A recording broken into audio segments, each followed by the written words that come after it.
7h14 en plus d'être un excellent auteur, un excellent professeur, un avocat brillant. Il est le champion des citations en fin de chronique, mais surtout l'apôtre des versets de la philosophie de ses grands bouquins. Mesdames et messieurs, voici Maître Frédéric Bérard.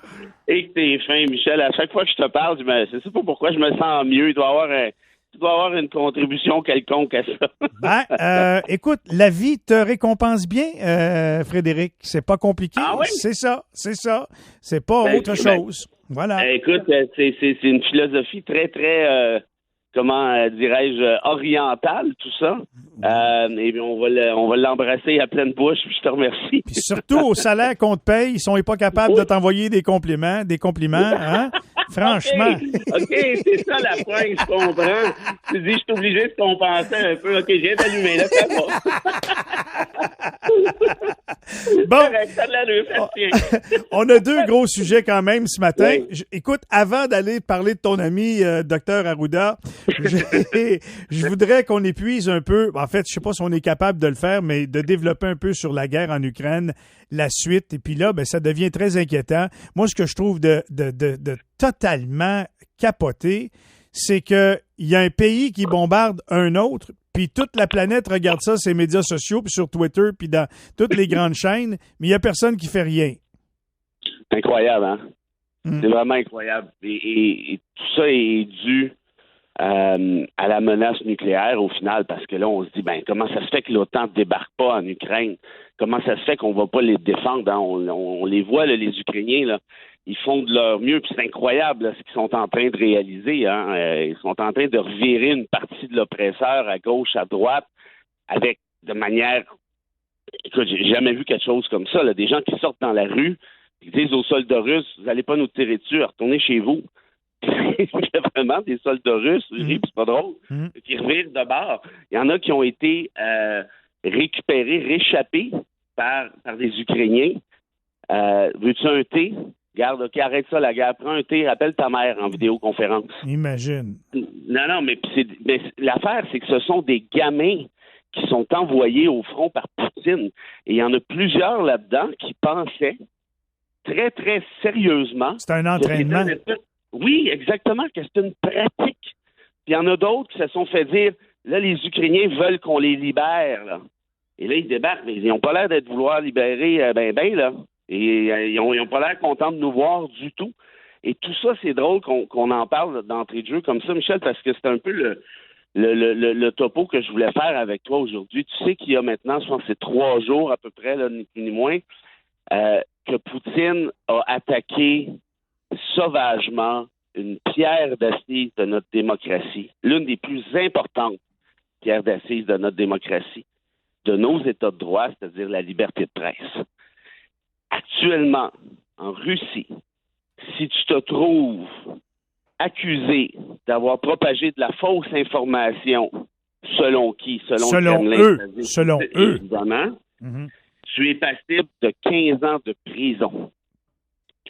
Et ça vaut pour les médias sociaux. Ben, j'ai vu aussi une vidéo où c'est que les Russes tirent sur des voitures de presse. Oui, absolument. Et là, tu as vu que Radio-Canada a rapatrié ses journalistes, sa super journaliste notamment. Oui. Pourquoi? Mais c'est bien trop dangereux. Et il y en a plusieurs autres qui se sont contraints à le faire aussi. Il y a la BBC. CBC aussi, également. La BBC a fait la même chose. Là, apparemment qu'il y a BBC qui serait encore là, qui dit on veut continuer à y être. Mais là, on s'entend que là, c'est plus que dangereux. Et Poutine, pour ceux qui ne le savent pas, a dans son bulletin le sang de certains journalistes qui sont disparus. C'est des meurtres qui sont non élucidés, mais comme par hasard, c'était des journalistes attachés à la défense des libertés civiles. Fait que tu me permettras cette fois-ci de passer par-dessus la présomption d'innocence puis de trouver qu'il y a un lien direct entre le Kremlin et ses assassinats. Or, donc, tu as 15 ans de prison pour toute forme de désinformation possible, comme tu l'as dit, selon le Kremlin. Ça, c'est la première des choses. Et puis la deuxième des choses, c'est tout ce qui va tout ce qui pourrait encourager quelconque forme de sanction contre la Russie, donc des représailles économiques. Ben, tu as aussi des sanctions pénales qui vont s'appliquer pour ces mêmes personnes. Donc, en d'autres termes, on l'a entendu le mot dictature souvent là au Québec puis au Canada depuis 2 ans. Aller faire un tour là-bas, là, puis ça, tu vois, c'en est une vraie dictature. Puis c'est drôle, parce que Poutine, il se protège. Ben, c'est une démocratie, c'est un État de droit, ben voyons donc. Mais regarde ce qui se passe. Aussitôt que tu attaques ta liberté de presse, aussitôt que tu contrôles ton information, ben par définition, ta démocratie, elle vaut quoi? Elle vaut pas grand-chose. Je t'ai déjà parlé d'Anna Arendt, hein, tu te rappelles, qui disait quand tout le monde ment, ben on finit par ne plus croire personne. Et là, actuellement, les pauvres Russes se regardent et disent, OK, mais qu'est-ce qui se passe réellement? Et tu as les Ukrainiens de l'autre bord qui, eux, en ont plein la gueule et qui vont probablement être les prochains parce que là, Poutine va débarquer, c'est plate à dire, mais avec des missiles, je pense pas que ça va durer encore très, très longtemps, cette affaire-là. Incroyable. Bon. Passons au deuxième sujet. Je vous dis ça en vous mentionnant, manquez pas le témoignage de M. Lakinski, résident de Gatineau. Sa famille est à Odessa, en Ukraine. Et là, il risque de se faire bombarder dans les prochaines heures. Il sera avec nous dans à peu près 5-6 minutes. Frédéric, Docteur Arruda, t'en as encore à ajouter sur la toast, là. Écoute, c'est sûr qu'après ce qu'on vient de dire là, tout ce qui s'en vient a l'air un peu insignifiant, puis ça l'est. Mais tu vois, encore là, il y a quand même un dénominateur commun, en quelque sorte, cette espèce de mensonge. Évidemment, je fais pas de comparaison entre Arruda, Poutine, gouvernement Legault et Poutine. Là. Je suis même pas proche de faire un lien entre les deux. Là. Faut pas exagérer, faut pas virer fou.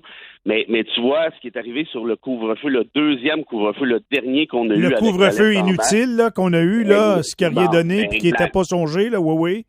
Exactement. Tu te rappelles, toi et moi, on avait parlé de la constitutionnalité de ce couvre-feu. Est-ce qu'il est constitutionnel ou pas? Puis moi, ce que je t'avais dit, à ce moment-là, je dis, écoute, moi, j'ai pas toutes les informations entre les mains. Mais ce que je sais, par contre, c'est que quand il y a une violation d'un droit à la liberté, puis là, ça, c'est évident qu'un couvre-feu viole le droit à la liberté, mais on peut le racheter dans le cadre d'une société libre et démocratique, comme on a déjà vu ensemble.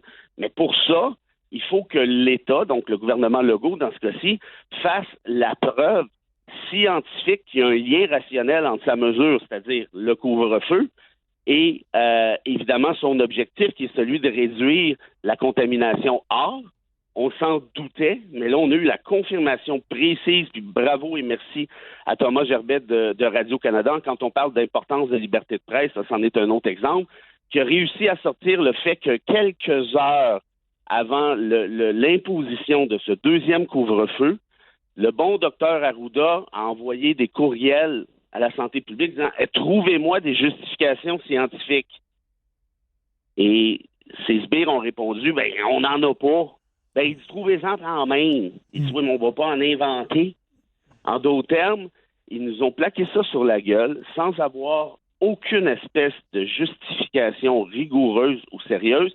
Et ça confirme encore une fois, comme depuis le début, comme on en a parlé des dizaines de fois, toi et moi, le gouvernement Legault a rendu des décisions sur une base partisane, sur une base politique et non pas sur une base scientifique. Et ça, c'est un problème particulièrement, pour pas dire surtout, quand il y a une violation des libertés civiles en jeu. Mais c'est triste qu'on mêle un docteur à ça. Tu sais, c'est le directeur national de la santé publique. Moi, si le gouvernement Legault avait dit, moi, là, je me fous un peu de la santé publique, puis je pense que dans ma grande sagesse de papa du Québec, là, je pense qu'on doit aller encore en couvre-feu, puis je vais l'assumer, celle-là. Ça n'a rien à voir avec la santé publique, c'est mon call. J'aurais respecté cet homme-là beaucoup plus que de demander au docteur de trouver des raisons scientifiques pour justifier le couvre-feu qu'on va imposer. Tu as 1 million de fois raison, puis c'est ça qui m'achale aussi, c'est arrêter de nous prendre pour des imbéciles, puis d'essayer de vous donner un relief scientifique en utilisant Arruda. Tu sais, moi, je suis pas un fan d'Arruda, là, je pense que c'est bien connu, là, on le sait, mais reste que ce gars-là, il me fait un peu pitié en quelque sorte parce qu'il a été instrumentalisé. Ses compétences ont été utilisées à mauvais escient parce qu'à chaque fois, le gouvernement Legault disait « on a un avis de la santé publique », alors qu'on voit bien que dans la plupart des cas, ce n'était tout simplement pas vrai.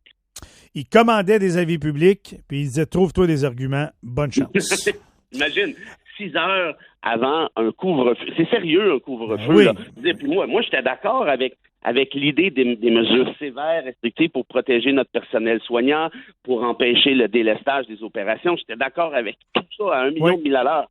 Mais encore faut-il que ça se fasse intelligemment, puis basé sur des faits empiriques, basé sur la science, pas basé sur mon feeling. Et donc, tu vois, tout ça, en tout cas, bref, on a fait le tour, là, mais moi, j'espère qu'on retiendra la leçon puis qu'on arrêtera d'utiliser le directeur de la santé publique comme étant un pantin. Avec Boileau, c'est pas clair qu'il l'est beaucoup moins, mais compte tenu du fait que la pandémie a fini par passer en partie, puis on voit peut-être la lumière au bout du tunnel, on en parle moins, mais il faudrait peut-être repenser à ce mécanisme-là au final, si jamais il y avait autre chose dans le futur. On se laisse avec une petite citation ce matin? On va se laisser avec une petite citation. Écoute, j'ai pas le choix de te parler de liberté d'expression puis de liberté de presse. Tu sais qu'on entend souvent, on prête souvent à Voltaire, le grand philosophe français, la citation suivante qui est je ne suis pas d'accord avec ce que vous dites, mais je me battrai jusqu'à la mort pour que vous puissiez le dire. On pense souvent que c'est Voltaire qui a dit ça. Or, ce n'est pas lui, c'est sa biographe qui a résumé un peu la pensée de Voltaire là-dessus. Mais je t'en ai trouvé une vraie citation de Voltaire qui, elle, à mon avis, écoute, t'en jugeras, témoigne exactement du danger de ce qui se passe en Russie actuellement. Et la voici. Le droit de dire et d'imprimer tout ce que nous pensons est le droit de tout homme libre, dont on ne saurait le priver sans exercer la tyrannie la plus odieuse. C'est tellement adapté à ce scénario de 2022, ça peut pas être mieux. Je pense que oui. Hein. C'est triste, mais je pense que oui. Mais prenons-en leçon pour ici. Frédéric, bonne semaine. On se retrouve jeudi. Salut, mon ami. À bientôt. Bye-bye. Salut tout le monde. 7h26, Pierre-Jean Les Nouvelles. Et au retour, un homme qui s'inquiète pour sa famille en Ukraine. Restez là.